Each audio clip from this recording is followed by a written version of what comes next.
Traditional wedding. Kí lorúkọ ètò náà?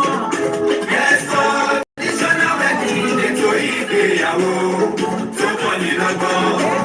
Eto Traditional wedding. Jessica, ètò Eto Traditional wedding tó lọ lọ́wọ́. Kí lorúkọ ètò náà? Eto Traditional wedding, ètò ìgbéyàwó tó kọ́ni lọ́gbọ́n. Eto Traditional wedding. Every Tuesday on Instagram, every Tuesday on Facebook, 6 p.m. UK time, every Tuesday on Facebook. Ètò ìgbéyàwó tó fúnni lóye, Eto Traditional wedding. Ètò ìgbéyàwó tó fúnni lóye, Eto Traditional wedding. Sky, ẹ káàbọ̀ sórí ètò yìí, ẹ̀yin tèmi nílé lóko lẹ́yìn odi. Mo kára lé, mo kérò ọ̀nà, mo kọ́kùnrin, mo kóbìnrin, mo kọ́mọdé, bẹ́ẹ̀ ni mo kí àgbàlagbà wípé ẹ káàbọ̀ sórí ètò yìí, ètò wa, ètò yín, ètò kan náà tí gbogbo wa mọ̀ sí ètò ìgbéyàwó. Gẹ́gẹ́ bí ṣe mi lórí lọ́sẹ̀ọ̀sẹ̀ mo máa sọ fún wa wípé Olúwabùnmi ni mò ń jẹ́ o, aya Òṣìbẹ̀rù tí gbáyé mọ̀ sí Bùnmi Meet the Royals, alága ìdúró, alága ìjókòó, MC, event planner, makeup artist, gele artist with girly swagger. Kó tó di pé aṣòǹkó gẹ́gẹ́ bí ṣe wà, a fẹ́ gbógun fọba kọ́dá ayé, ọba ṣẹ̀dá àrùn, ọba àná, ọba ìní, ọba títí ayérayé kọrin kése, ọba tó jẹ́ kó ṣe fún èmi àti ẹ̀yin láti tún rọ́jọ́ òní láyọ̀ àtàlàfíà, ọba tó jẹ́ pé nígbà tí à ń lọ lọ́jọ́ níjẹjọ adágbére alá ń lọ kábọ̀ ó tún jẹ́ ká dé láyọ̀ àti àlàáfíà.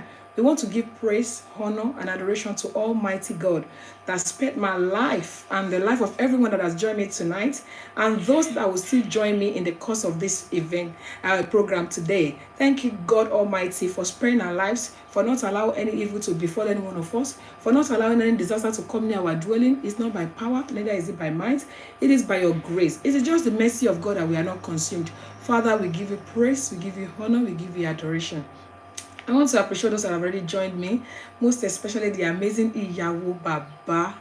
Honestly, I can't thank you enough. Thank you for your custom. Katia's event, thanks for joining. I can see I saw another person here, Ariwa Yoalaga, thank you for joining. Facebook, Instagram, YouTube, thanks everyone for joining me tonight. Thanks ever so much for your support. Before I proceed as well, pàápàá jùlọ iléeṣẹ́ Chorus Jewels and Laces, iléeṣẹ́ tó gbangba sùn lọ́yẹ́ níbi tí wọ́n ti ń ta oríṣiríṣi aṣọ, wẹ́dà aṣọ ìgbàlódé lẹ́fẹ́ ni o àbí ti ìṣẹ̀ǹbáyé, àti ẹ̀gbà ọwọ́ àti ẹ̀gbà ọrùn, àtàṣọ ìyàwó, tọmọ ìyàwó, tìyá ìyàwó, ti bàbá ìyàwó, òun ni wọ́n ń tà lórí iléeṣẹ́ wọn. Ẹ kàn sí iléeṣẹ́ Chorus Jewels and Laces. Wọ́n tún wá ní ẹ̀ka iléeṣẹ́ wọn kan tí wọ́n ń pè ní Ready to Wear by Chorus Jewels and Laces. Ẹ kàn sí wọn, anything you want for your event, for your weddings, whatever you want, ẹ kàn sí iléeṣẹ́ Chorus Jewels and Laces. Mo tún fẹ́ fásitì ìdúpẹ́ lọ́wọ́ iléeṣẹ́ Lizelle Fabrics all the way from Dallas, Texas. In fact, I want to use this opportunity to give a massive birthday shout out to the amazing CEO of Lizelle Fabrics, my person, Adenike Ilesanmi Ayadesanya. Thank you for your support. Happy birthday, sis. I wish you many, many, many, many, many happy returns. You're a very fantastic supporter of this show, and I congratulate you. Today is actually her birthday. So people, please give birthday shout out to my personal person. No, Adenike Ilesanmi Ayadesanya. I pray that the Lord God Almighty will spare your life to witness many, many, many, many, many more years in the land of the living. Thank you. She's the CEO of Lizelle Fabrics. I'm sure you must have been hearing me talking about Lizelle Fabrics all the way from Dallas, Texas on this show. Lizelle Fabrics, they sell 18 karat gold. They will help you with your ashray stress, anything you want about your occasion, and you're looking for beautiful, unique, classy fabrics and accessories. Contact Lizelle Fabrics. And also I want to thank the amazing Celebration International magazine. I don't know if your event is not on Celebration International magazine. I don't know where would your event be. Celebration International magazine, contact them. They charge very little. They will post your events, all your events, send the pictures. If you can ask them to come and cover your event, or You send pictures of your event to them, and they will put on their magazine, Celebration International Magazine, by Babs. They're on Facebook, they're on Instagram. If you try to check them and you can't find them, please contact me. I'll be happy to help you through. Also, you can advertise your business on Celebration International Magazine. Please remember to contact them. Royal Vogues, ladies and gentlemen. You see, Royal Vogues, not to be dealing. See what I'm saying? This is from Royal Vogues, ladies and gentlemen. So if you're looking for unique and classy outfit that you will not be seeing everywhere, contact Royal Vogues, ready to wear. Royal Vogues are there on Instagram. They're on Facebook as Royal Vogues. Please contact them. Thank you so much, Royal Vogues, for your custom. Once again, I want to thank everyone. Thank you for wishing my beautiful CEO of Laser Fabrics a happy birthday. Thank you, ladies and gentlemen. I really do appreciate you. My people on Instagram, thank you so much. People on YouTube, thank you. People on Facebook, thank you. Now, remember what I always ask for week in, week out. Please, this show here, we put a lot of effort in to educate the community, to educate our people about our traditional weddings, about our traditional marriages, about our tradition and our custom. Please share. If you don't share, a lot of people will be missing out on this. Please remember to share. Okay, we're going to go into today's topic. Thank you, Temitope. Thank you so much, Yahoo Baba, for wishing my beautiful sister happy birthday. My Facebook people, I can see there are people on there, but I have not heard anything from you. Can you show some thumbs up? Let me know you're there. And my YouTube people as well, I can hear people talk on Instagram. Please, if you're on Facebook or on YouTube, please send me a thumbs up. Just let me know you're there. I can see there are people there, but I have not heard anything from you guys. Okay, without wasting much time, people, let's go to today's topic. Hey, it's quiet. I don't like when it's too quiet. Eto Igbewayo ti bẹ̀rẹ̀. Thank you so much. Yeah, please share. People are out there that need to hear this. Thank you so much, everyone, for sharing. Okay, let's go to today's topic without wasting time, ladies and gentlemen. So we're going to go and you know our usual practice now. We always do with music. So join me. My favorite part, the dance part. Enjoy you know. Let's go to today's music, ladies and gentlemen. Okay, before we introduce our topic. Yeah, so.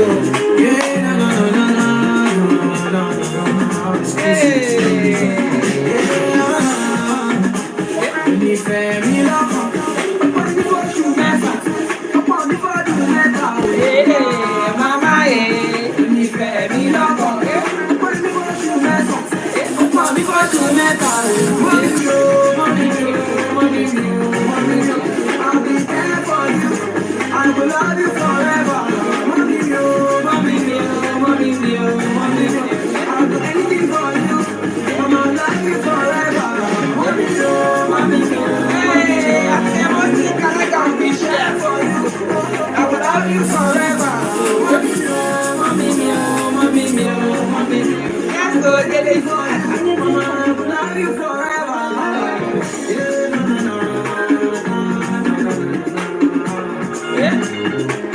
Let's dig in, people. I can't see that school. Please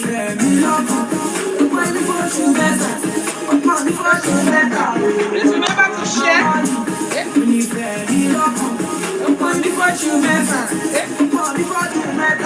Mama Kilo Fella, I will buy you Ferrari. Mama Kilo Fella, I will buy you Bugatti. Mama Kilo Fella, oh, I will buy you for Ghana. I will buy you for you. Mommy, I'll be there for you. I will love you forever. Mommy, I'll be there for you. I'm gonna love you forever. Fabulous Pinky.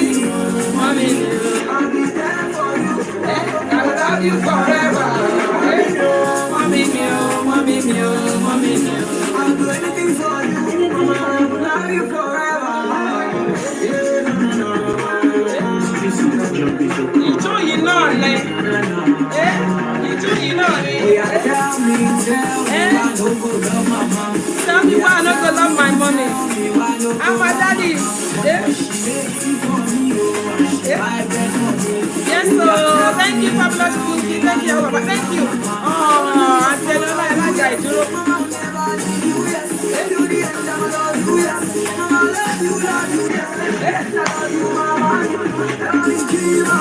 Ẹ bá mi kí màmá mi àti bàbá mi. Mọ́mí mi o, mọ́mí mi o, mọ́mí mi o. I will love you forever. Mọ́mí mi o, mọ́mí mi o, mọ́mí mi o, mọ́mí mi o. I will love you forever. Mọ́mí mi o, mọ́mí mi o, mọ́mí mi o, mọ́mí mi o. I will stand for you. Ijó yìí náà, the only fabulous funky was dancing. Okay. I'll do anything for you. Ladies and gentlemen. I will love you forever. Whiskey must be a mommy's boy. I'm telling you. Anyway, ladies and gentlemen, thank you to those who are dancing, those who are just joining us, those who are appreciating us. Thank you to those on Facebook, on Instagram, and all over the world, wherever you're watching me from. Thank you. And welcome again to this fabulous show that we call Eto Igbewayo. Let's talk traditional weddings and more with Bumi Midres. I want to appreciate all those that are giving me thumbs up and are dancing along that song. I was trying to look for a song that talked about mom and dad, but I didn't really find it. But at least it's a representation of parents. It's what I was trying to say. If you listen to that person that just sang, one and only Wizkid, I beg go Facebook and Instagram. Don't block my video. I do not have copyrights to the music. I've already said it. This kid was trying to tell us how much he loves his mom, and he said he would do anything. Now, what's our topic for today? We're going to go straight to the topic of today.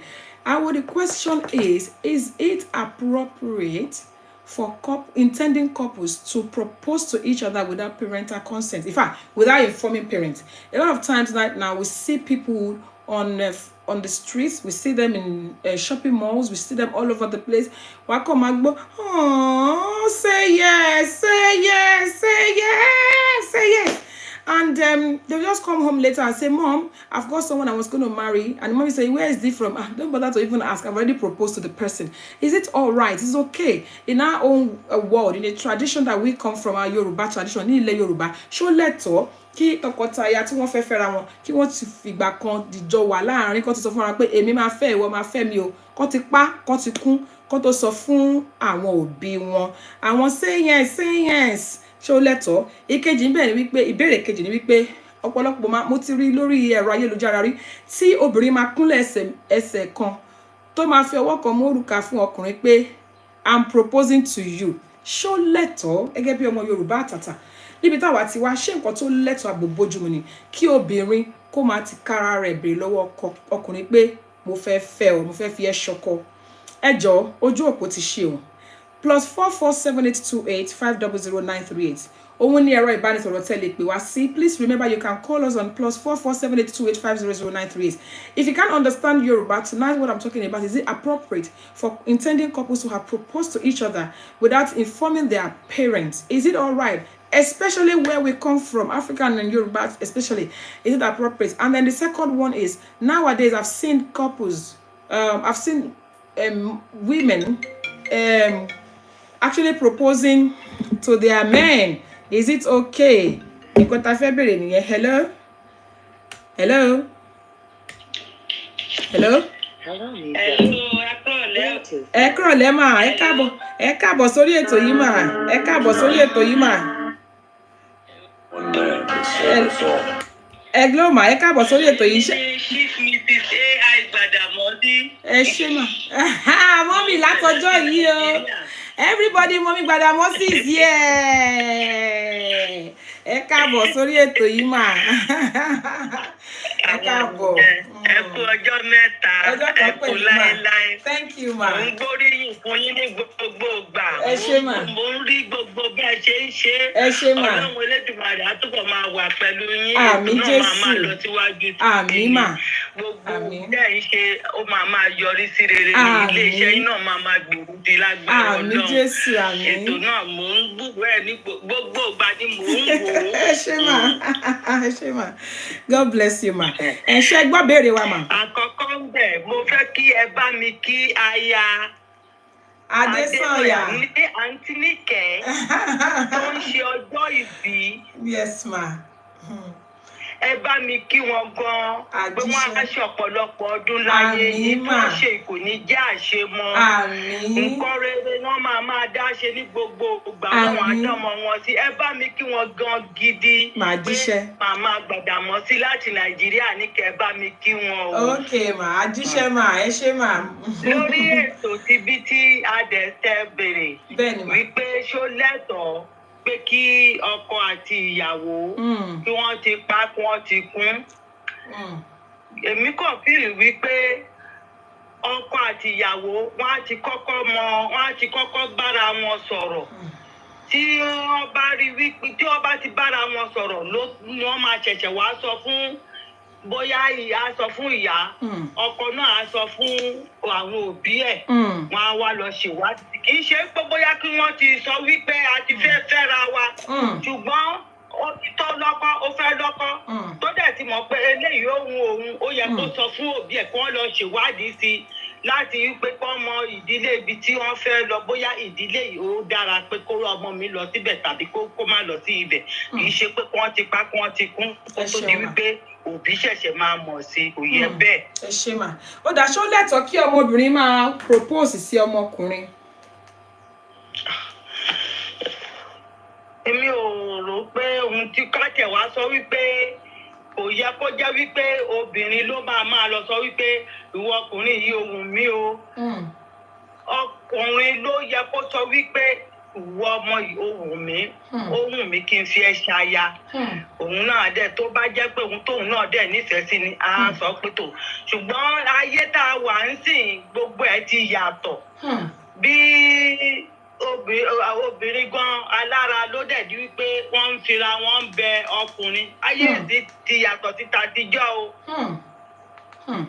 ó ti yàtọ̀ síta àtijọ́ nítorí ìdí èyí kò sí ohun tá a rí rí o ó ń ṣẹlẹ̀ bẹ́ẹ̀ ó ti ẹ̀pọ̀ jaburata o.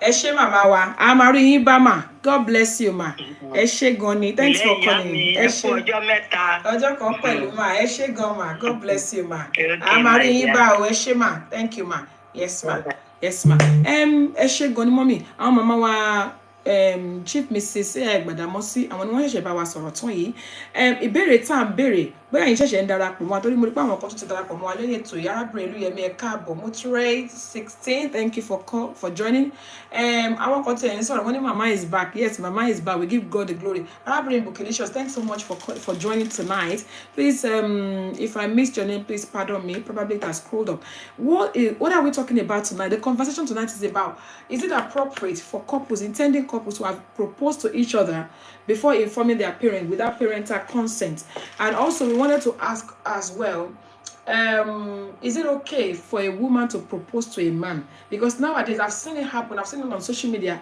where a woman will kneel down in front of her man and be saying would you marry me ṣó lẹ́tọ̀ọ́ ṣé nǹkan tí àwa Yorùbá fọwọ́ sí ni àbí kí lẹ̀yin lérò please you can call me as I said this is not something I can do by myself I need to hear from people ẹ jẹ́ ká gbé ìpè tó wọlé hello ẹ kúrọ̀lẹ́ ẹ káàbọ̀ sórí ètò yìí. ẹ kúrọ̀lẹ́ o. ẹ káàbọ̀ sórí ètò yìí ẹjọ́ ta ló pè wá bọ́lẹ̀ tí ń pè wá.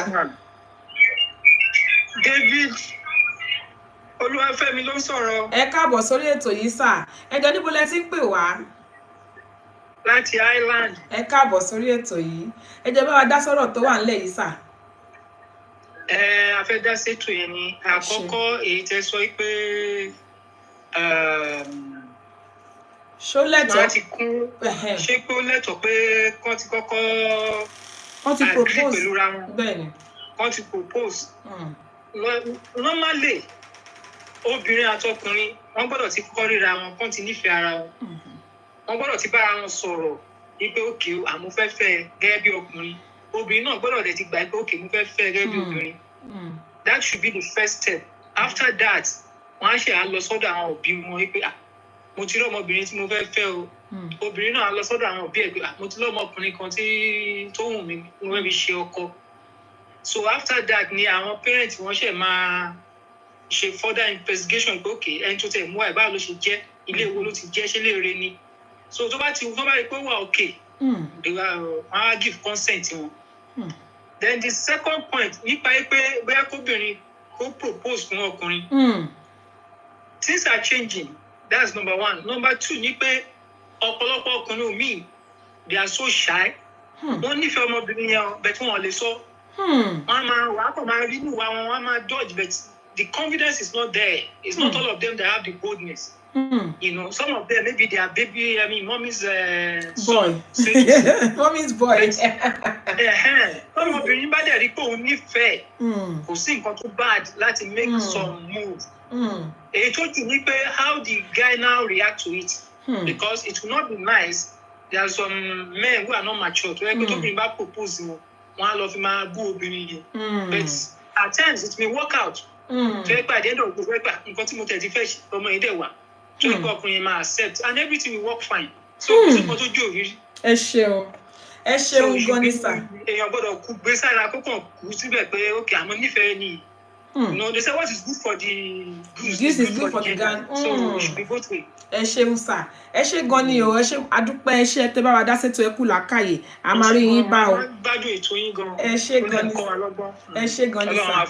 Àmì Ọlọ́run. Ẹ ṣé gan ni sà. Thank you for calling. God bless you. Gẹ́gẹ́ bí mo ṣe máa ń sọ lórí ètò yìí lọ́sẹ̀ọ̀sẹ̀ pé èmi ò wá bí báyìí láti wá sọ pé báyìí ló ṣe gbọ́dọ̀ rí báyìí ló ṣe gbọ́dọ̀ rí ní ọ̀sẹ̀ọ̀sẹ̀ tí mo bá wá sórí ètò yìí mi máa wá ń kọ́gbọ́n ni kódà ní ọ̀nà tí àwọn kú wa tí wọ́n pè wọlé sí tó tún gbé ọ̀rọ̀ yìí gbà mi ò rò lọ bẹ̀ rí pé ẹlòmíì ó ṣeéṣe kó jẹ́ pé ẹni tó jẹ́ pé ó máa ń tijú kó má lè sọ kíyàwó yìí ti ṣàkíyèsí pé kí ni wà lọ́kàn ọmọkùnrin ṣùgbọ́n kò mọ̀ bó ṣe máa sọ ẹ jẹ́ kí n ka nǹkan tí àwọn èèyàn kọ arábìnrin Bikilicious wọ́n ní aláwùsá ní compare wa lè ní well done sis keep up the good work thank you ma arábìnrin Sekina Tella wọ́n ní good evening man looking radiant thank you wọ́n ní just my opinion but it makes a man look like he's not up to task and it's actually belittling for the woman to propose to him. Okay, everybody with his own opinion. Yeah, Babani, they just do what they feel is right and inform their parents when they are ready to be married. Okay, Arabic Sekina wanted to in as much as gender roles are fast disappearing, there are some things that should be left for the man and woman respectively. Ẹ ṣeun. Àwọn mi wá Joanna Olúkan. Wọ́n ní gèlè yìí ga jù. Ẹ ṣé gan ni ma. God bless you. Amariba. Àǹtí wa Ẹniọlá Alága wọ́n ní thank you mo dàbí wọ́n kí mọ́ mi Gbàdàmọ́ sí ni lórí Facebook lórí Instagram àwọn èèyàn ń sọ̀rọ̀ àmọ́ mi ìgbóhùn àwọn ará YouTube mo ṣáà rí pé èèyàn please I hope I didn't turn off the comments as usual torí mo máa ń ṣe mistake yẹn gan lórí YouTube the Unstoppable Alága thank you for joining máa tún dúró fún ìṣẹ́jú kan sí méjì láti gba ìpè ṣùgbọ́n tí kò bá sí pé jẹ́ kí n gbàlejò wọlé please sis if you can hear me kindly send me a request to be in the show if you can hear me.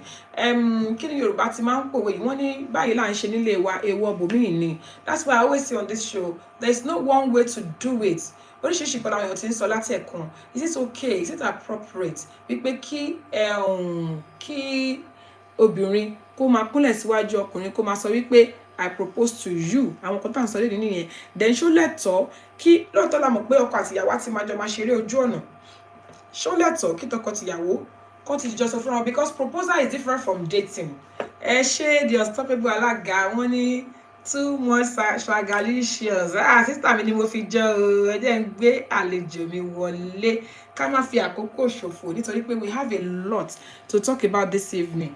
Thank you so much everyone that is commenting and those that are still going to comment. Hey, ìwọ kìíní má ṣe bó ṣe tó. Let my guest come in o. Let my guest come in o. Hey, ó ga jù. Ó le koko. Ó ga jù. Ẹ jẹ́ kọ́kọ́ gbàlejò mi wọlé náà pẹ̀lú ijó. I'm gonna bring you in later, says. She said I should reject her. Okay, let me welcome my guest first, ladies and gentlemen. You know me, I love songs. I love to welcome my guest with a song as well. Sis, can you move your camera up so I can see your face properly? Mo fẹ́ kẹ́ bùgá wọn nírọ̀lẹ́ yìí. Ẹ bùgá wọn dànù.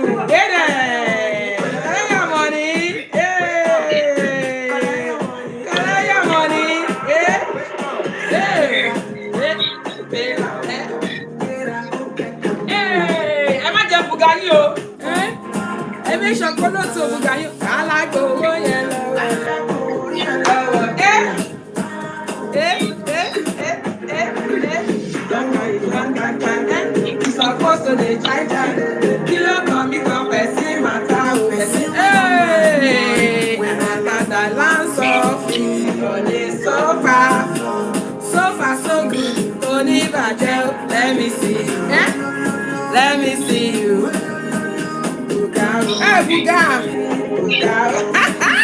de Buga oh lo lo Buga Buga de Buga oh lo lo Buga Buga one oh lo Buga one Buga de Buga oh lo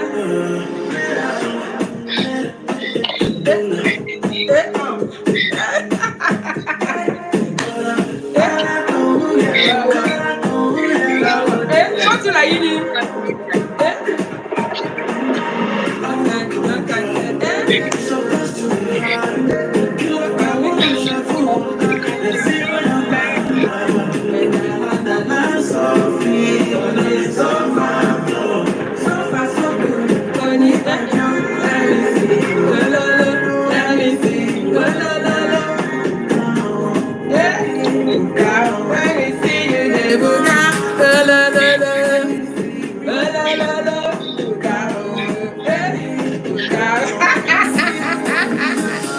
Oh my God, ladies and gentlemen, make some noise for my beautiful guest. Hey, Egbami, wọ́n tún wá bá mi lórí show, wọ́n tún bùgá mi. Can you imagine that? Ẹ bá mi kálejò mi, káàbọ̀ èèyàn mi. Àwọn èèyàn tiẹ̀ ti ń kí yín lọ rẹ́rẹ́rẹ́ lórí gbogbo ẹ̀rọ ayélujára mẹ́tẹ̀ẹ̀ta tá wà pátápátá ni wọ́n ti ń kí yín lórí Facebook, Instagram, èèyàn kan tiẹ̀ dáhùn ó ní kí ni mi tiẹ̀ tí ì dámọ̀ ó ní ìdùnnú tó jẹ́ pé wọ́n máa kọ́ ṣe bàjẹ́ arábìnrin ìròyìn ayọ̀ ni wọ́n sọ bẹ́ẹ̀ o arábìnrin ìròyìn ayọ̀ ni wọ́n sọ bẹ́ẹ̀ o ẹnìkan tiẹ̀ tí wọ́n dáhùn wọ́n ní welcome to the show ma'am àlejò wa ẹ try kẹ bùgá wọn èmi gan ni gbà kí n mọ welcome to the show sis ẹ káàbọ̀ sí ètò yìí ẹ ṣé gan ma ẹ ṣé thank you ẹ ṣé tá a pè yín tẹ wá you are looking absolutely thank you for having me thank you very much beautiful ẹ ṣé gan ni nítorí pé ká má bàa bọ́pọ̀ lọ sílé olóró torí pé àsìkò ti lọ ẹ dápò ẹ bá mi kí àwọn aráalé kẹ́ẹ̀dẹ̀ bá mi dárúkọ yín kẹ́ẹ̀ bá mi fira yín hàn fún wọn ní ṣókí. Good morning, good afternoon, good evening, everywhere. Mo kí gbogbo Instagram family, Facebook family, from the YouTube, everybody watching us. Thank you very much. I want to first appreciate Meet the Royals. Thank you for this opportunity. I really appreciate it. I don't take it for granted. Mo dẹ̀ kí gbogbo wa náà pé a bí ìgbìyànjú. Akúrọ̀lẹ̀ akárọ̀ akásùn ní gbogbo ibi tá a bá wà. Ọlọ́run á túbọ̀ máa wà pẹ̀lú wa o. Ṣórunkẹ́ Olúfúnmiláyọ̀ lórúkọ tèmi. Ṣórunkẹ́ Olúfúnmiláyọ̀ ni mò ń jẹ́. Àwọn tí wọ́n mọ̀ mí lọ́nà mi, wọ́n mọ̀ mí sí ìdùnnú amódedùn. So ẹ lè pè mí Ṣórunkẹ́ Olúfúnmiláyọ̀. Ẹ pè mí fún mi, ẹ pè mí ní dùnnú. Madam.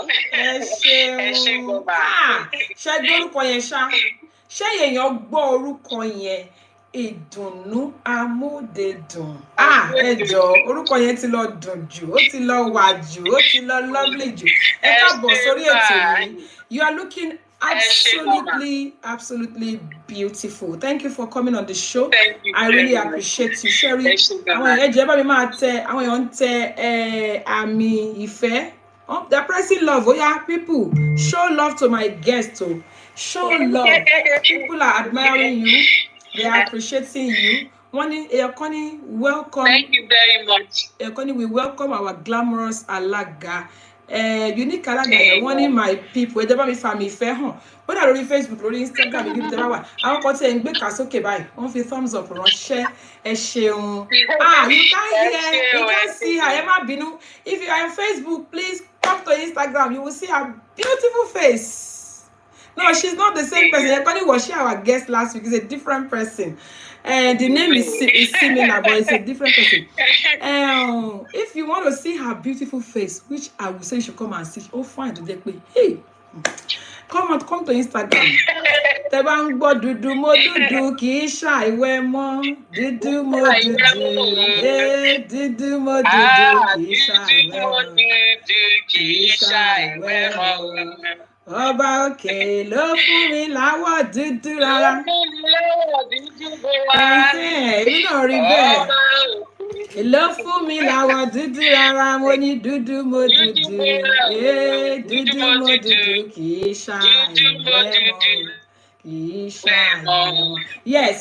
Àwọn ni wọ́n ń pè bẹ́ẹ̀ Ebony, beautiful skin, beautiful colour, beautiful character, beautiful attitude. Adúpẹ́ ẹ ṣé tá pè yín. Àwọn ti fẹ́ kódà mo ti rí pé àwọn èèyàn ti dí lórí Facebook, wọ́n ti sá wá sórí Instagram torí pé wọ́n fẹ́ rí beautiful face yín. Ẹ ṣeun. Ká má bàa fi àkókò ṣòfò mà. Arábìnrin ìdùnnú amúdẹ̀dùn. Àyàṣórùnkẹ́. A ti ń sọ nípa nǹkan kọ̀ọ̀kan tó dé. Ẹ rántí pé both English and Yoruba la máa sọ lórí ètò yìí because for the sake of those who are non-Yoruba speakers that will be watching and that might be watching later. Òun ni a ṣe máa ń sọ between English and Yoruba because I've had a lot of people contact me and say we really love your show, we love the topics but we don't hear what you're saying. Especially because of the part of the world where we are. We have a lot of non-Yoruba speakers. Even some Yoruba kids there, they don't understand. We've been talking about proposal. We've been talking about the fact that is it okay for an intending couple to propose to each other without parental consent. But before I go there, the word proposal, what does it mean? The concept of proposal, what does it mean? Is it part of our tradition or is it something we borrowed from foreigners? Because I don't know if it's actually been something that's been happening before we were born or it's something that we do. Proposal. Ó depend on nǹkan tẹ́ bá mean by proposal. Tó bá jẹ́ wípé proposal pé kọ́kùnrin kọnu sóbìnrin kó sọ pé ṣé o máa jẹ́ aya mi, a jẹ́ pé nǹkan tá ti ń ṣe tipẹ́tipẹ́ ni. If proposal is just a man telling a woman, a grown-up lady, that come and be my wife, then it's an age-long tradition. Ṣùgbọ́n èyí tá a ṣe wá ń ṣe ń sìn, tó máa kúnlẹ̀ ẹsẹ̀ kan, tó máa wá yọ ríǹgì sókè, tó máa wá ṣe gbogbo àwọn tó wà bẹ́ẹ̀ máa ní say yes, ìyẹn àṣà tá a yá lò ní. That one is a borrowed tradition. The say yes tradition that a man will go on one knee and then raise the ring is a borrowed tradition. It was not so in the beginning. Oh, that padà sí beginning yẹn. How were they doing it back in the days? Because bẹ́ẹ̀ ṣe sọ, ó ti gbà láti tètè kọ́ ṣe wípé kí ọkùnrin kẹnu sí obìnrin. Ọ̀nà wo náà máa ń gbé gbà láyé ìgbà yẹn nígbà tí kò tí ì sí oore ọ̀fẹ́ pé ká múrùka sókè ká kúnlẹ̀ ẹsẹ̀ kan káwọn yẹn wá ní say yes. Ọ̀nà wo la máa ń gbé gbà? Ṣé ẹ rí láyé àtijọ́, àwọn òbí ló máa ń ṣe àkóso ètò ìgbéyàwó. It is the parents that handle marriage matters. It was the parents that handled marriage matters. Nígbà kan, ọkùnrin ò tiẹ̀ lẹ́tọ̀ọ́ láti dánúrò fúnra ẹ̀ pé ẹni tí mo fẹ́ fẹ́ nì. Àwọn òbí ẹ̀ náà máa rí pé ọmọ yìí dá ilé rẹ̀ ló ti wá jẹ́ ń fẹ́ fọ́mọ mi. Nígbà tó yá, ó tún bẹ̀rẹ̀ sí ní yí bírí díẹ̀díẹ̀. Ó di pé kọkùnrin máa dánúrò fúnra ẹ̀ pé ọmọ yìí dá mo fẹ́ fẹ́. Ká wá sọ pé ọkùnrin ló rò ó àbí àwọn òbí ẹ̀ náà bá rò ó. Ohun tó wà látẹ̀kọ̀ ṣe ni wípé tó bá ti rí pé ọmọ yìí àwọn fẹ́ fẹ́ tàbí tọkùnrin yẹn rí pé òun fẹ́ fẹ́ táwọn òbí ẹ̀ sì fẹnu sí pé lóòótọ́ o lè fẹ́, wọ́n á yan alárinà. Ohun tí Yorùbá ń pè ní alárinà. Alárinà yìí ló máa ṣiṣẹ́ láàrin ẹbí kìíní sẹ́bí kejì. Lábẹ̀rẹ̀ sí ní wojú ṣé wọ́n lárùn kan ìdílé wọn, ṣé wọ́n ní wárápá, ṣé wọ́n ń jalè ìdílé wọn, ṣé ìdílé tó tọ̀nà kí wọ́n níyàwó ni. Nígbà tó bá ti ṣiṣẹ́ yẹn tó òun ló máa mójú ajé onísọ̀, á mú ìdílé méjèèjì, á mójú wọn kóra wọn, á mú ọkọ àtaya, á mójú wọn kóra wọn. Bí wọ́n fi ń ṣe látètè kọ́ ṣe nìyẹn. Káàtẹ̀ wá sọ pọ́kùnrin yẹn náà ló rò pé ẹni tí mo fẹ́ fẹ́ nìyí, á fà lé alárinà lọ́wọ́. Alárinà ló ń ṣe iṣẹ́ ètò ìgbéyàwó láàrin òbí. So that the way it was in the beginning, there's something that's called alarino, like the middle person. The middle person carries out research about the intending couples' families, the respective families. She will find out about the groom to be's family and the bride to be's family, and then try and see is it safe for both families to come together to be in-laws. So it is the middle person that was handling marriage matters between both parents. in the beginning. Eshegoni, thank you so much.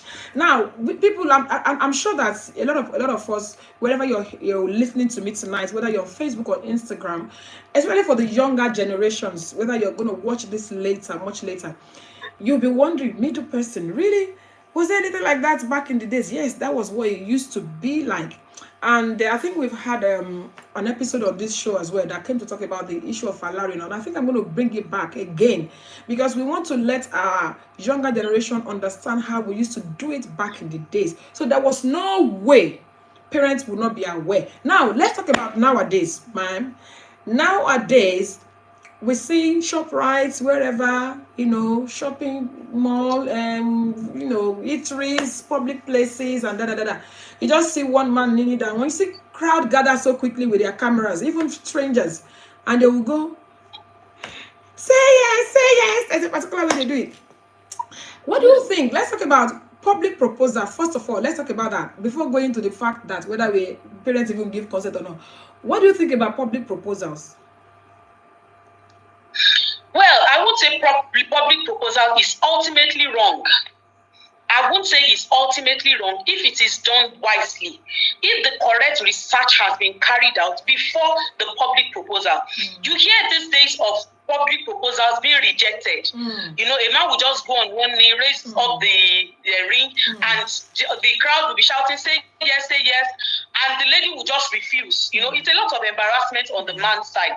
So I won't say it's ultimately wrong if it is done rightly, if it is correctly done. Now, the people we borrowed this tradition from, there is something they call dating. They date. So it's not as if it's a complete stranger you are trying to propose to. It's not as if somebody that you're not sure is likely to say yes to you that you are trying to propose to. But sometimes when we borrow traditions, we don't borrow fully. We don't learn the rudiments of it. We just borrow haphazardly and then we just start doing what we like. You understand? So,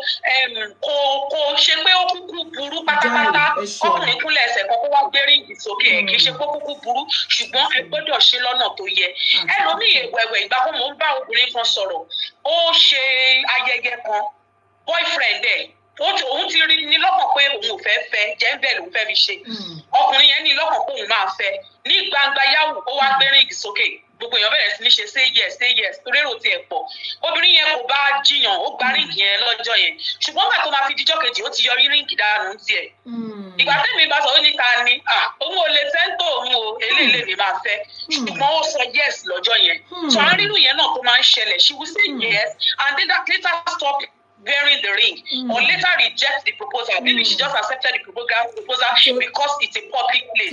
So save the guy the embarrassment. To save the guy from embarrassment. To save the guy and to save herself also from reproach. Because if she refuses, people will say she's a bad person. So she will just accept and then go back and do whatever she likes. We can save ourselves that trouble if we do things the right way. And God does. Bó ṣe yẹ ká ṣe kó ba lè rí bó ṣe ń rí ìwọ nẹ́tíwọ̀kì gbọ́rọ̀ olúwa ó fẹ́ ka nǹkan tí àwọn èèyàn sọ ni o àwọn ará mi ti sá kúrò lórí Facebook wọ́n ti sá wá sórí Instagram torí wọ́n ní ẹni tó kọ dúdú mo dúdú fún yìí ó gbọ́dọ̀ jẹ́ very fine face so people run to network gbọ́rọ̀ olúwa because I can see it frozen. Please, I want to read what people are saying. Somebody said after dating, you did mention the fact that normally there should have been a process where people date each other, and then Igbewayo says that after dating there is something called courtship as well before proposal. And Arabinrin Kemostic official alaga wọ́n dáhùn wọ́n ní God bless you our guest. Ìyàwó bàbá ní gbọ́rọ̀ olúwa ìwọ network lórúkọ Jésù. I want to make sure that ìyàwó bàbá ní wise words. I'm trying to Arabinrin Bukilicious alaga. I want to also wípé well said ma. I always like to read what my people are saying so that I will know whether they are following or not. Arabinrin Tóyìn Àṣàmú, welcome on the show. And Connie fact. Ìròyìn ayọ̀ alága wọ́n ní, but what's the essence of you dating that would not lead to altar? Ìyẹn topic for another day. It's a topic for another day. Nítorí pé Yorùbá pòwe wọ́n ní nǹkan tí yàn bá ní jẹ kí lèyàn wulẹ̀ fi ń gbóòórùn imú fún ara ayé ọ̀làjú náà ni back in the days kò sẹ́ni tó ń ṣerú ẹ̀ ká má bàa deviate kúrò lórí nǹkan ta torí ẹ̀ wá lé ní I don't want to deviate from our topic of today. Ìbéèrè tí mo tún fẹ́ béèrè lọ́wọ́ yín mà ni wípé ṣó wá lẹ́tọ̀ọ́ irú pé à ń fòrùka síra wẹ́dà ẹni yẹn tẹ̀ sọ yes o àbó sọ no o ṣó lẹ́tọ̀ọ́ kí ìyàwó máa kí àwọn méjèèjì kí wọ́n propose síra wọn láì má jẹ́ kí àwọn òbí wọn mọ̀ àbó yẹ kó ti kọ́kọ́ sọ gba àyè àbí àṣẹ lẹ́nu àwọn òbí wọn kó tó di wípé wọ́n sọ pé àwọn propose síra wọn. What's your take on that? Is it okay for intending couples to propose to each other without prior whatever information to the parents or kind of informing the parents or consent from the parents? Ṣé gbọ́ mi mà? Mi ò gbọ́ yín dáadáa ṣùgbọ́n mo ń wò pé ẹ jẹ́ kí n repeat ohun tí mo gbọ́ wípé ṣó dára ṣó lẹ́tọ̀ọ́ kí ọkùnrin ti lọ bá obìnrin pé mo fẹ́ fẹ́ láì jẹ́ pé àwọn òbí ẹ̀ mọ̀ sí. Àwọn méjèèjì. There should be parental consent before the proposal. Now ọ̀nà tèmi nígbàgbọ́ pé a lè fi ṣe nìyí. Èèyàn lè ọkùnrin àti obìnrin lè ti bára wọn rìn débi pé wọ́n á ti mọ̀ wípé ìfẹ́ wà láàrin àwọn. Kì í ṣe pọ́kùnrin yẹn ti máa sọ tán pátápátá pé mo fẹ́ fẹ́ o ṣé mo kéde tó máa ń ṣẹlẹ̀ lé ayé ta wà ń sìn ni pé ìgbà míì obìnrin yẹn á ti lọlé ọkùnrin yẹn á ti wọ bọ́ksà ẹ̀ á wọ tíṣẹ̀tì ẹ̀ sọ́rùn á máa fi ṣe índómì nínú kíchìn ẹ̀ ìyẹn ni pé wọ́n á ti bára wọn sùn ṣe mọ̀ á ṣẹ̀ṣẹ̀ wá mú lọlé lọ́mọ àwọn òbí ẹ̀ tó bá wá délé tán bá wá ní ìyàwó tí mo fẹ́ fẹ́ ni kí lórúkọ ẹ lágbájá ibo ló ti wá ibi báyìí àwọn wa máa gbọ́ kúnlé máa bọ̀ jẹ́ rí ẹ jẹ́ mo rú àwọn nǹkan tó máa ń ṣe fún wa nínú Yorùbá fíìmù tó bá dẹ̀ ti ń di ọ̀rọ̀ kúnlé máa bọ̀ jẹ́ rí ẹ ó di pé àwọn ò lè fẹ́ ohun ọ̀dà ń bẹ̀ yẹn àbí nǹkan kan bẹ́ẹ̀ yẹn tó ń ṣẹlẹ̀ and irú nǹkan bẹ́ẹ̀ yẹn ó máa ń tóbìnrin míì máa ṣe repercussion ẹ̀ ò kí ń da n tó lè ṣe tàbí n tó lè ṣẹlẹ̀ sí repercussion ẹ̀ ò kí ń da so ó bẹ́tà kó da kéèyàn obìnrin òun ṣẹni téèyàn máa raise hope ẹ̀ téèyàn máa disappoint. The female gender, it is dangerous to disappoint the female gender or a woman. It's not a good thing. Repercussion ẹ̀ ò kí ń da. So ohun tó dára láti ṣe ni wípé certainly ẹ ti bára yín rìn ẹ ti máa ṣe bí ọ̀rẹ́. Kì í ṣe kó ti máa mú lọlé kó tó propose rárá ṣùgbọ́n ẹ ti ń ṣe bí ọ̀rẹ́ ẹ ti mọ̀ wára yín tó bá tiẹ̀ máa mú lọlé bóyá mọ́mì ẹ ṣe patí ó wá pe gbogbo àwọn ọ̀rẹ́ ẹ òun náà wà láàrin wọn ó wá ti sọ fún mọ́mì ẹ pé obìnrin kan ń pọ̀ o tí bá ti rọra fọwọ́ tọ́ yín tí mo nawọ́ sí ẹ ti mọ̀ pé ẹni tí mò ń sọ nìyẹn o ẹni tó wù mí láti fẹ́ nìyẹn o kì í ṣe pé officially ó ti mú lọlé kó tó propose ṣùgbọ́n bákan ó ti jẹ́ káwọn òbí ẹ mọ̀ wípé obìnrin yìí mo ní interest tàbí bójá wọ́n jọ ń lọ church wọ́n jọ ń lọ àsàlátù ọmọ báyìí tó máa ń lead praise worship òun ni ó wù mí fẹ́ ọmọ báyìí tó máa ń ṣe nǹkan báyìí òun ló wù mí fẹ́ tàbí bákan ṣákáwọn òbí ẹ̀ ti mọ̀ àwọn yẹn á ti ṣe iṣẹ́ ìwádìí ṣáájú kó tó di pé òun officially wálé after proposal ló ṣẹlẹ̀ ló dáa because there's no hard and fast rule after proposal ló dáa kó ṣẹ̀ṣẹ̀ mú officially wálé ṣùgbọ́n bó tiẹ̀ tó di pé ó kọnu sí pé lágbájá mo fẹ́ fẹ́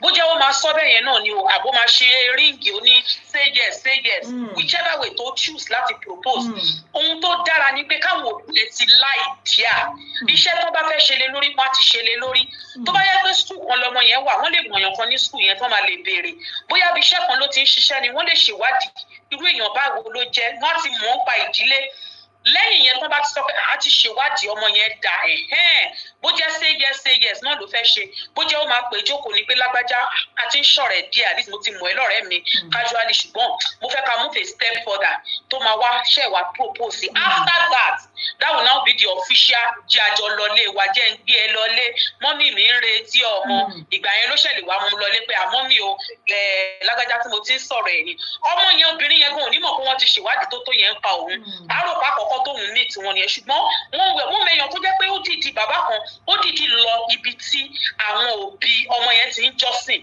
ó travel lọ́bẹ̀ ó ní òun first time òun fẹ́ join church wọn kìnnìkan ó fi style wo irú àwọn òbí wo lẹ ọmọ yìí jẹ́ so ọjọ́ tó kọ́kọ́ máa wá wọ́n rò pé àkọ́kọ́ tán máa pàdé nìyẹn bàbá yẹn sì ti mọ̀ tẹ́lẹ̀ ó ti ṣe ìwádìí ẹ̀ bó ṣe dáa tó lẹ́tọ̀ọ́ láti ṣe nìyẹn nítorí ayé ti yí dande kọ́lọ̀ ń ṣàánú wa ní táà bá ṣe nǹkan bó ṣe tọ́ àti bó ṣe yẹ ó lè má rí bó ṣe yẹ kó rí. ó lè má rí bó ṣe yẹ kó rí ẹ ṣé gan ni thank you so much. ẹ tẹ̀ ti dáhùn like it's like 3 in 1 lẹ fi ìdáhùn yẹn ṣe because I was going to ask for the implication of when people are turned down after proposal. What's the implication? What effect will it have on anyone that is turned down? And I think you did answer that question really right. It's not just you did mention female gender that can let one down. Even male, talking about if báyàn lò tó wá pé irú ẹni tẹ́sọ́lẹ̀ nǹkan tó ní àwọn kẹ̀hún máa kàn fẹ́ jẹ́ ń bẹ̀ ni meanwhile ó ti raise hope ẹni yẹn kò dá kéèyàn máa ṣerú nǹkan bẹ́ẹ̀ yẹn and it could actually cause damage and make the person to even misbehave to àwọn tó bá máa bá pàdé ní ọjọ́ iwájú. Now you said something, I don't know if you can hear me, the network is playing up about káwọn òbí sorry pé kí àwọn òbí kí wọ́n ti ṣèwádìí bó ṣe yẹ kó tó bẹ ṣe ṣàlàyé lẹ́ẹ̀kan yẹn irú àwọn èèyàn tó jẹ́ pé bí ó kéré náà wà for example sí irú àwọn tó pé ìlú ń bí ìlà ń gbé bóyá bí náà ni mo jẹ́ ọlọ́mọge ni mí mo pàdé ẹ gbọ́ can you hear me now mi ò gbọ́ ṣé ń gbọ́ mi báyìí. I can hear you now. mo ní irú ibi tí kò ti sí àǹfààní. ó break. Oh, network don't play up and I can hear you clearly. Oh my God. I don't know what's going on. I think it's network. Can you hear me now? Can you hear me? Yes, I can hear you now. Monique, in a situation where they don't have the opportunity to research that much, you know, for example, network play up. Okay, you know what? Can you exit and send again? Can you exit and send the request again? If that will work. Let me send you a message on WhatsApp that will work. Look at my network man play up. Especially Abeokuta network. Because it has happened before.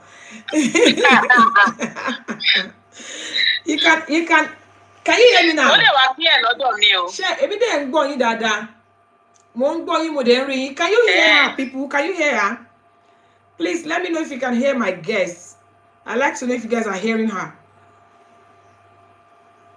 People can hear you, but I don't know what's going on. She's on Instagram. I don't know what's going on. Can you hear me? Nice. Okay, let me remove her and then I will add her back. Let me see if I can do that. If that would help. Hopefully, I hope that's not going to even make it worse. Sorry, people. I'm just trying to see if I can re-add her so that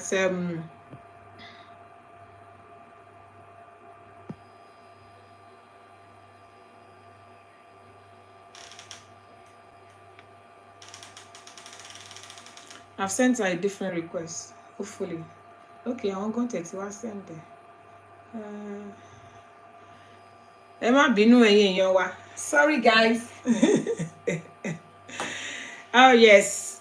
Nice to have you back, sis. Can you hear me now? Oh, my God. Network, please behave yourself. Behave yourself. Can you hear me now, sis? Let me just put some music in the background when we're trying to sort this out so that everything will be quiet. Can you hear me now, sis?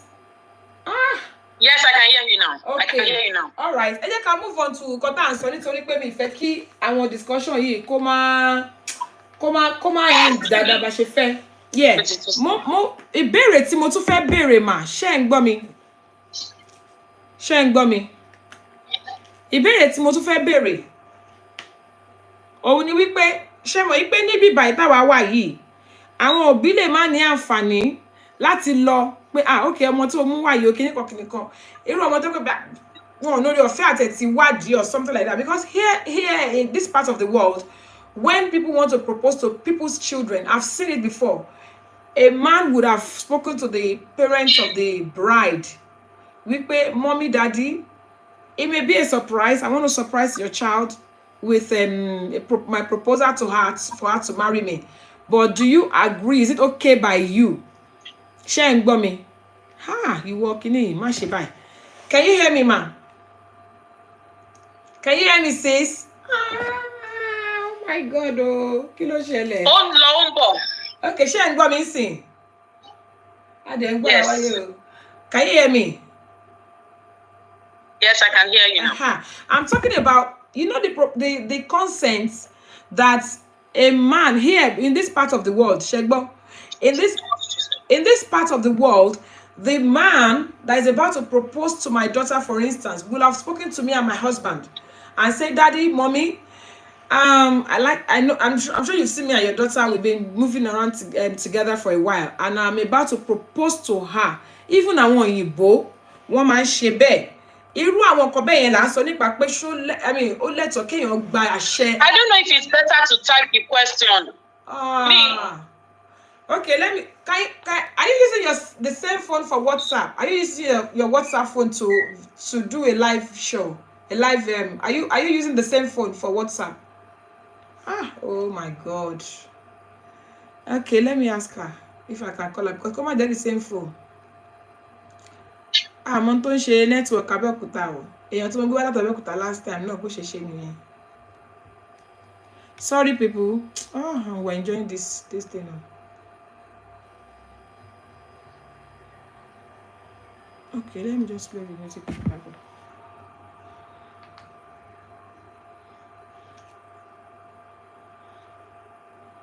I can't even hear her at all. Okay, let me call her, people. Let me call her WhatsApp. While I'm trying to call her, let's just play some music. Pre-order Google Pixel 6. Let me try and see if I can. Yeah, I will call her phone. Sorry, everyone.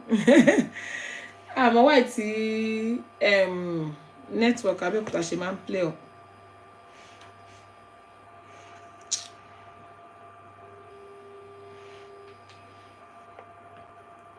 Sorry, I'm trying to call her. Hello, sis, can you hear me? Yeah, I hear you. Devil is a liar. You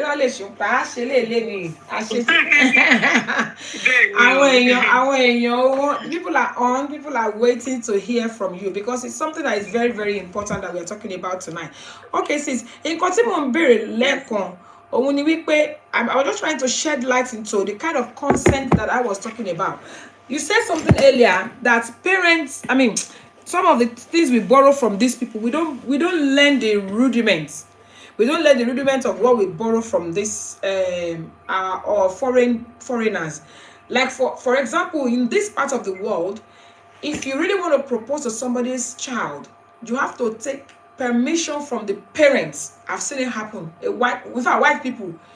Ọkùnrin yẹn máa ti pè àwọn òbí ẹ̀ pé daddy mommy mo fẹ́ ṣe surprise proposal for yín lẹ́ni o ẹ jọ̀ọ́ ṣé mind àwọn òbí àti gbà. In fact, they were probably going to plan it together.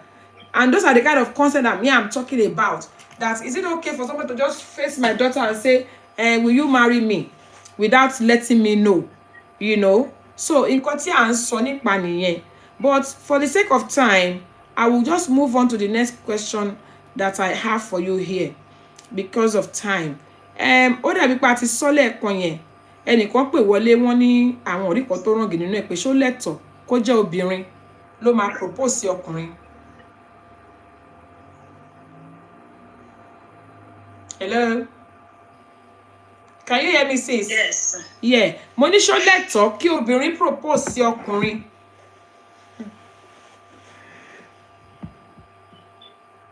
I don't know if she can hear me on WhatsApp as well. Hello, sis, can you hear me?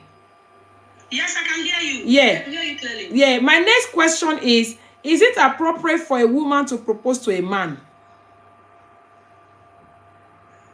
Okay. Can I answer on WhatsApp? Yes.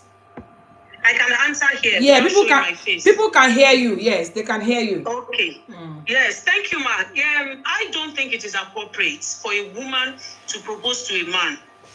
In the beginning, it was not so. And there are some ordinances that is not good for us to shift. There are some ordinances that it is wise for us to maintain.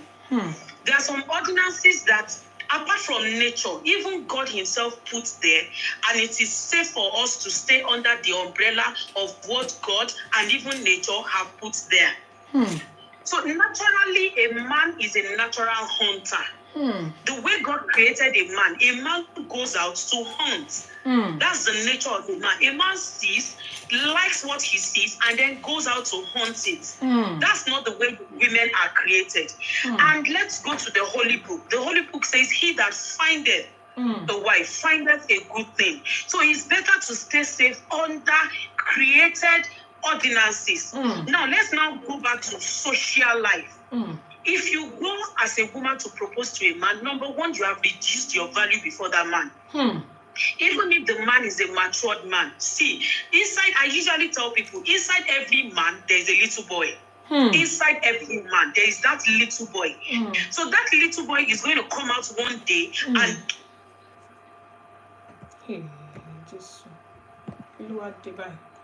Hello, sis, we can't hear you anymore. Okay, all right, we can hear you now.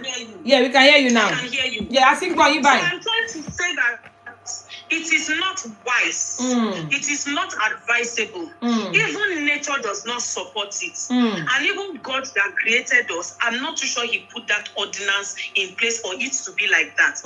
In the beginning, it was not so. That's what the Holy Bible says. So it's good for a woman not to go and, I want to use this Yoruba word, because is stronger, it's a stronger word. It might be difficult to find an English word to really break that down. Number one. Then number two, a man that hunts for something, whatever he has hunted for,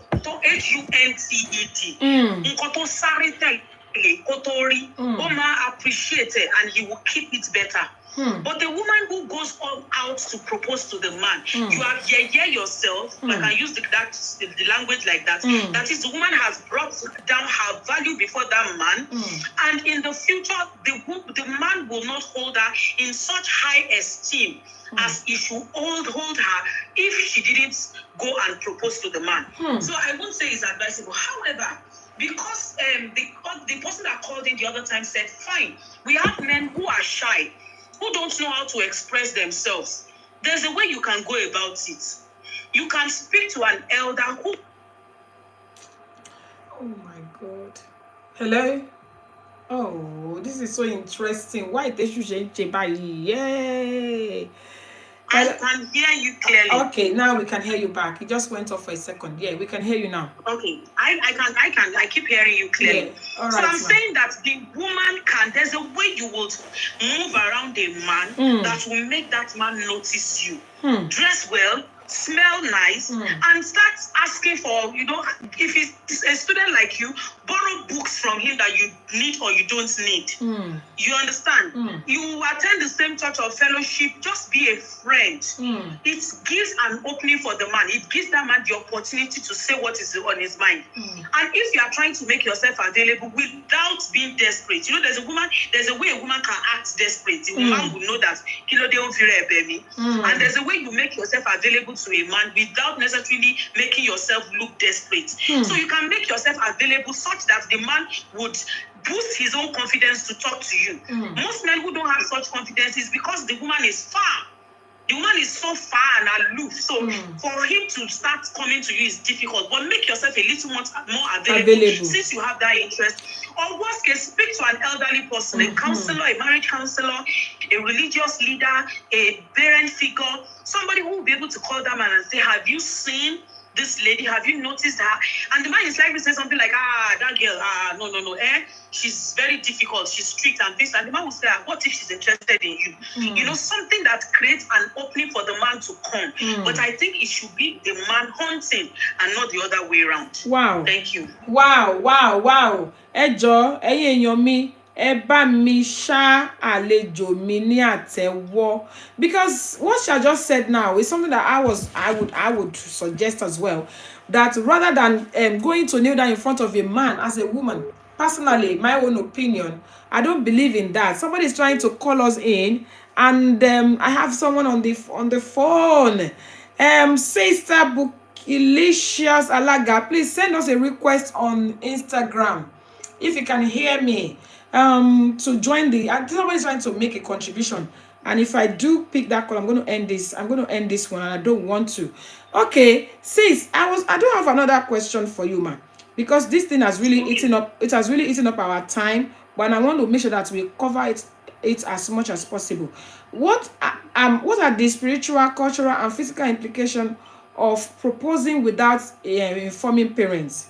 Kí ni implication ẹ̀ pé òkè o àtẹ̀tí wá ṣe àti pa àti kún àṣọ fáwọn òbí wa kò sí tó kàn wá, you know, what are the spiritual implications of faith? And may I just first of all ask, kí ló lè tún lè fà á? Because sometimes some parents are very difficult. They are very difficult. Bí àwọn tẹ̀tí múra wọn lọ táwọn bí ẹni mi ìfẹ́ rí ẹ pẹ̀lú ọmọ yìí tí wọn dẹ̀ ní good reason táwọn èèyàn wá pé you know what, wo we will go ahead and do whatever we want to do jàre wàhálà àwọn òbí ti pọ̀ jù. So what's the implication and how can we help preventing such things from happening? We know that some people will do it just for carelessness or without thinking, but some people, they really want to tell their parents, but because the parents are difficult. So how do you advise such people? Thank you very much, my sister. I know some parents can be difficult. I know some parents don't even want to have anything to do with some tribes. They just tell you, this tribe don't bring her home. And you really love this girl. And you feel she will be the best person as a future partner for you. See, what I keep telling people is what our parents see sitting down. If you stand on the top of a tree, you won't see it. For the parents to refuse that tribe, there's a reason. So it gives you an opportunity to also have a rethink. And that rethink may actually save you a lot of trouble. You know, that rethink may even make that man appreciate you more. Because there are some cases that God so organizes it such that he makes it difficult for the man to get the woman, knowing the nature of the man, knowing that the man is not likely to hold her in high esteem if he doesn't make that road very narrow. So he makes the road very narrow so that you'll be able to appreciate that woman when you finally get her. So I would still say be patient. Patiently follow your parents. No matter how difficult they are, you can talk to them.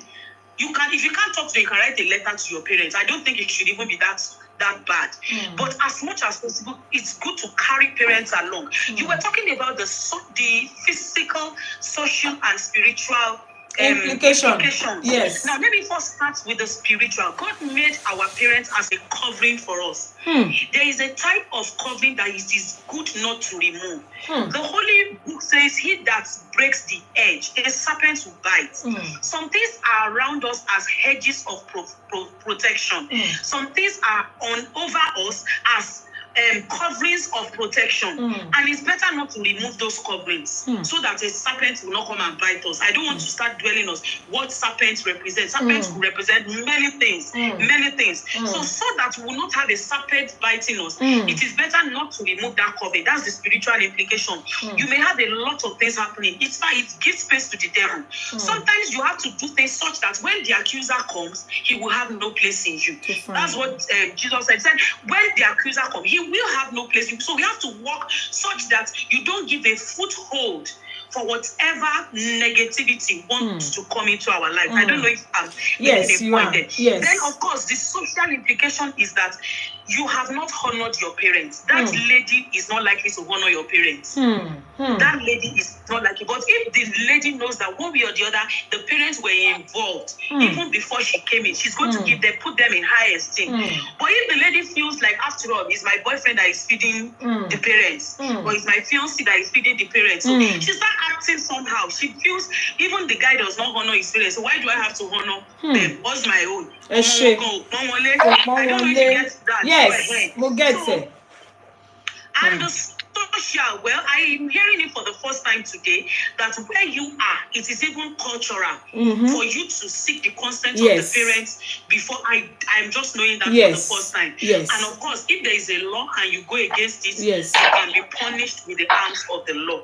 So there are a lot of negative implications. So it's better, like I said, to stay under ordained structure so that we will not have a serpent biting us. Thank you so much, my darling sister. I have a couple of people on Instagram that called into. Hold on, sorry, my macro. I've got Sarah B, Bookilicious Entertainment, and of course, I've got the amazing Kemosti Kalaga official also on Instagram. I think they have a say to this. Welcome, say Sister Bookilicious. welcome on the show, and Sakemi, welcome on the show. Yes, you can please contribute, ma, to what we are saying. We still have my guests on WhatsApp. Thank God for social media. Anyway, thank God for all this other platform. You will have been so painful if I lost her. My darling guest. Okay, yes, you can hear what people are saying. Over to you, ma. Good evening, ma. Yeah. Go on, ma. À ń gbọ́ yín, ma. Mo kí àwọn guest wa náà ṣe kú làákàyè kú iṣẹ́ ọpọlọ. My little contribution is I just want to, it's a life experience. And gẹ́gẹ́ bí the first caller ọkùnrin tó pè láti Ireland yẹn bó ṣe sọ, some men are very shy. And even as you were talking about the Bible, ṣẹ́rí ilé ayé tí ó lajú sí, and social media ló jẹ́ kí a lot of things go hàn sí wa. Ó ti pẹ́ tí a ti rí irú àwọn ọkùnrin míì tó jẹ́ pé they'll be very very much interested, they'll be spending money for you, they don't even know how to propose. Wọ́n ti ẹ̀ lè sọ pé mo nífẹ̀ẹ́, wọ́n á máa ṣe ọ̀rẹ́, wọ́n á máa fi gbogbo ara ṣe, wọ́n á máa náwó. One, I've got a very very close friend. Arákùnrin yìí náà ó close mọ́ mi bí ẹ̀gbọ́n ló ṣe jẹ́ sí mi. Ó dẹ̀ náwó ribiribi fún ọmọbìnrin yìí. Kò mọ bó ṣe máa sọ, kò dẹ̀ lè rán mi. Èmi dẹ̀ mọ̀, mo wá sọ fún ọ̀rẹ́ mi yẹn pé ẹni yìí ó nífẹ̀ẹ́ ẹ̀, ó ní tí ò bá ti lẹ́nu tó lè fi sọ, kò tí ì ṣetán nìyẹn. Lo and behold, this lady took a hell of money from this man and walked away. Wow. Ẹ̀ṣẹ̀ yẹn lé ní. Then Bíbélì fi yé wa, ó ní àwa obìnrin were 7 times more than ọkùnrin. So ẹni tó bá ṣì ń dúró pé kọkùnrin wá toast òun ó láìkè, á bọ́ mọ́ ẹ lọ́wọ́. And I am a living example. This is no joke. Make the royal mommy. I am married for this year. In fact, 247, 24/7, 24th of the 7th, which was a couple of days ago, marks my 28 years of marriage. Èmi mo toast tí ọkọ mi fúnra mi, torí mo like ẹ. Mi ìdẹ̀fẹ́ kó bọ́ ọmọ mi lọ́wọ́, a lè ṣíjọ wà. So contributions èmi nìyẹn mà. Ọlọ́run á máa fún wa ṣe. So ilé àwọn ṣe pé bóyá torí pé mo ṣe àṣà àbí nǹkan kan. I could remember when we met back in the days. Èmi àtàwọn ọ̀rẹ́ mi àṣírí lọ síbi tí mo sin ọ̀rẹ́ mi lọ bá boyfriend ẹ̀ nígbà yẹn ni. You know, ṣẹ̀dẹ̀ mọ́ ibi tí ọkùnrin bá wà wọ́n pé méjì mẹ́ta. So ọ̀rẹ́ mi ti wà pẹ̀lú èèyàn títí ẹ̀. Ọ̀rẹ́ wa kejì náà ẹnìkan ti sáré toast ẹ̀. Ọkọ tèmi ò tí ì sí lórí ìjókòó, so I was left alone. Nígbà tóun dé, a bẹ̀rẹ̀ sí ní rojọ́ àṣírí. Ọ̀nkú ìyàwó ti ní ìdáwó lóhùn òní ẹ mọ́ ni mo ti di ìyàwó yìí náà. Eré Maleka kọjá sí ó dẹ̀ fàṣẹ sí. 28 years later, you're still there. 28 years later, story ìtẹ̀lẹ̀ yòókù. So that's my little contribution. Ọlọ́run á kọ́ wa mọ̀ ṣe o. Ẹ ṣé, thank you so much, ma. Ọlọ́run á kọ́ wa mọ̀ ṣe. Ọlọ́run á gbà fún wa. Happy wedding anniversary. Congratulations on your wedding anniversary. Yes, ma. 247 ni o. Ẹ máa rántí 24/7 ló dẹ̀ lọ. Àbí o. Ó yá, arábìnrin Kẹ̀mọ́sì kẹ́ bá wa dá sí. Àlejò mi ṣì wà lórí WhatsApp. Wọ́n gbọ́. Thank you so much, ma. Wọ́n gbọ́ yín. She's done so well. Yes, ma. Àwọn ọmọdé ìkìlá níta fẹ́ sọ, àkọ́fẹ́ kí yín ni. Bí àwọn fi that you are looking so beautiful. Oh, thank you, sis. God bless you. You know, the auntie that has just spoken now, at least when what she did. Yeah. Because ayé John, abanipeka ó lè má John, ayé John gbogbo ilé tí gbogbo wa ń sọ yìí. Back in the day that we are referring to.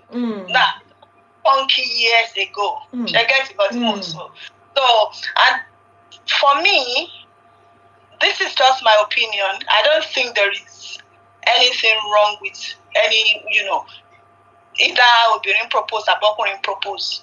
I don't think there is. Ayétadẹ̀wà, shoot your shot, no pay. I get it.